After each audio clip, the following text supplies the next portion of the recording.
l'auteur doit... Alors, elle me dit que je ne suis pas son genre d'homme. Alors, c'est quoi son genre d'homme?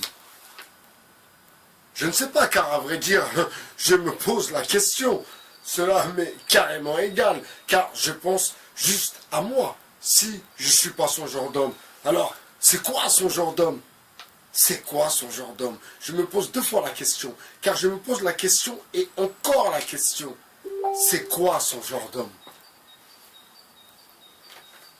Si elle me dit que je ne suis pas son genre d'homme, c'est que c'est pas mon genre de femme. Non, elle n'y croit pas. C'est juste une tentative de fuite, une esquive rotative, pour ne pas s'expliquer. Elle n'a pas à le faire de toute façon. Ce n'est pas ma copine, ce n'est pas mon ami. C'est juste quelqu'un que je croise. Comme quand je t'ai croisé. C'est quoi ton genre d'homme? Ce sont des excuses bidons, ou quand l'on est pris dans sa propre réflexion, avec aucune réponse à son interrogation, juste que ce n'est pas le moment, que tu n'es pas ouverte à une relation qui se présente devant toi, juste que tu ne sais pas ce que tu veux. Enfin, cela ne me regarde pas, mais j'avoue que cela m'intéresse. Je suis toujours dans cet état quand je croise quelqu'un qui me plaît, pour qui quelque chose, du moins une attirance n'est pas simplement physique, ce n'est pas qu'une histoire de sexe.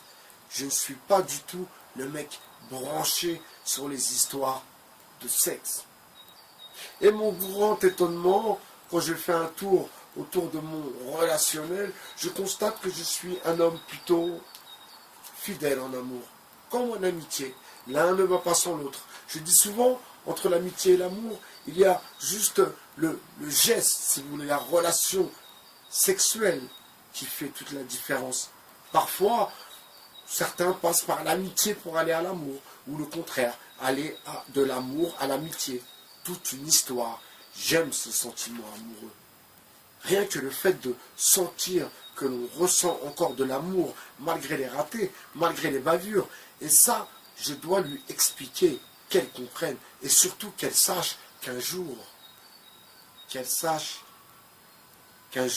dans sa vie, elle a rencontré un homme pas comme les autres. Un homme, certes, qui n'était pas son genre d'homme, mais elle l'a quand même rencontré. Elle a discuté avec lui. Il lui a ouvert un peu son cœur. Quand une personne traverse, même en courant, le couloir de l'amour, il n'y a rien de plus beau, de plus mystérieux. On en revient encore à la chimie du cerveau, la chimie de celui-ci, qui fait ce que je vais devenir, qui fera tout pour ne pas devenir celui qui déteste être. Vous comprenez? Vous comprenez le délire de questions et d'interrogations, le combat interne. Pour moi, le combat interne commence. Je suis le perpétuel combat. Je représente le combat à moi seul. Et si j'enlève ma chemise, tu comprendras mieux pourquoi j'insiste sur ce passage, ce déchirement qui m'habite. Mais nous sommes tous habités par des entités. Certains les appellent comme ils veulent, des djinns. Moi, je sais que je vais retrouver la personne qui est en moi, et pas une sorte de personnage aussi fictif qu'une série B. Je suis très dur avec moi-même, car je sais que c'est comme ça que je fonctionne. Je dois être très méticuleux sur ma personne, sur mon fonctionnement, sur mes attentes, sur la suite de mon devenir. Intéressant. Introspection, je suis le couteau et la plaie. Ça, c'est Charles Baudelaire. Je suis le couteau et la plaie. Je suis la proie et le couteau et la plaie, la proie et la victime, ou la plaie, le couteau, la proie et le... Il m'a fallu un temps fou pour enfin comprendre les choses, comme je devais les comprendre. J'ai mis du temps, je me suis perdu à gauche, à droite. J'ai dérapé, j'ai mangé de la pierre. Je me suis fait les dents sur un bitume de mauvaise qualité. J'en ai perdu pas mal, mais je suis plutôt contemporain, profite des technologies, des rayures sur la carrosserie. Et ça, je ne pourrai rien y faire. Ce sont des traces indélébiles, je dois vivre avec. c'est comme une sorte de tatouage. Et ceux qui savent le comprennent pourquoi la vie a pu me laisser des traces amères.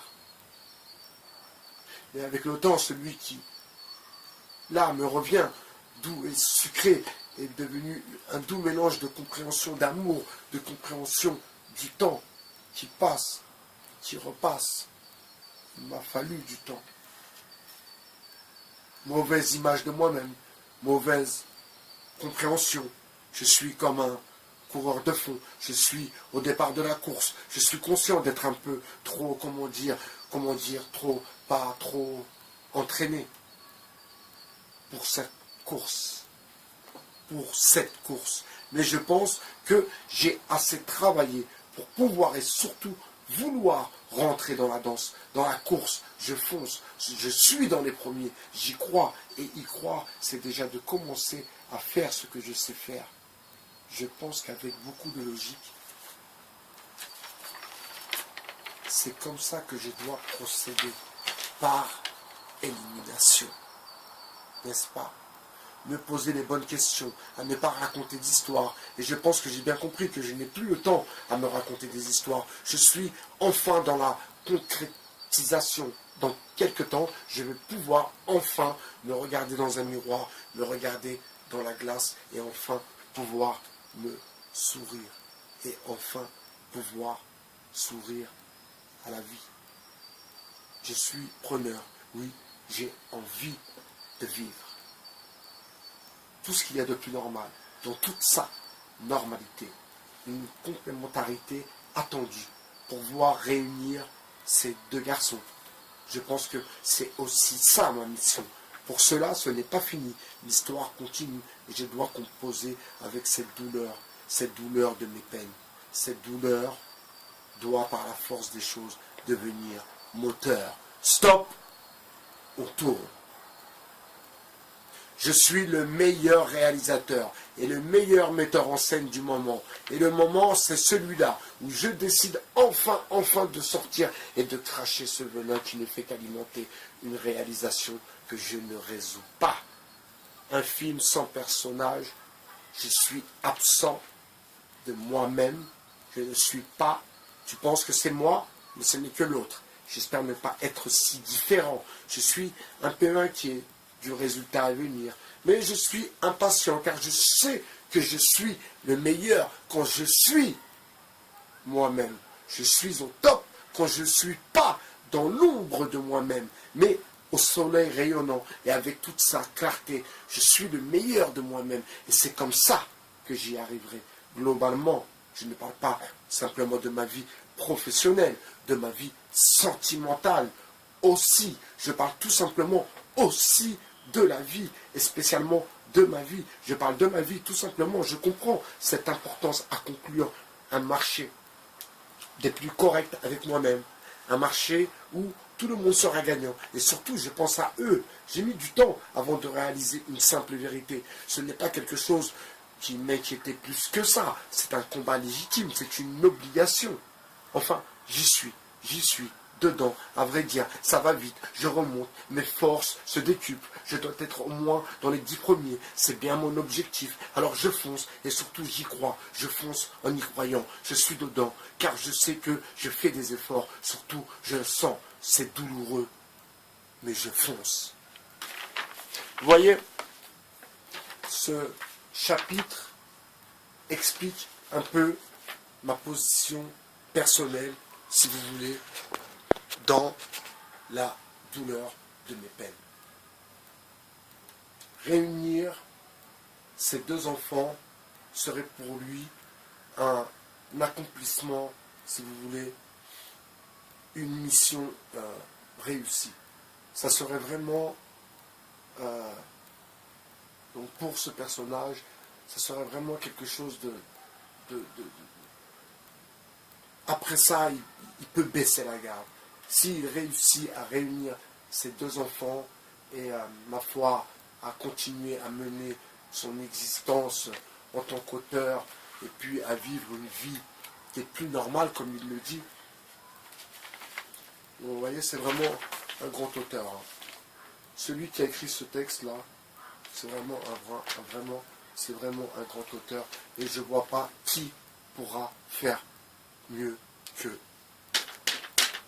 cet auteur qui s'appelle, comment il s'appelle? Il s'appelle Bai Be'Ashia, notre philosophe sur le 2.0.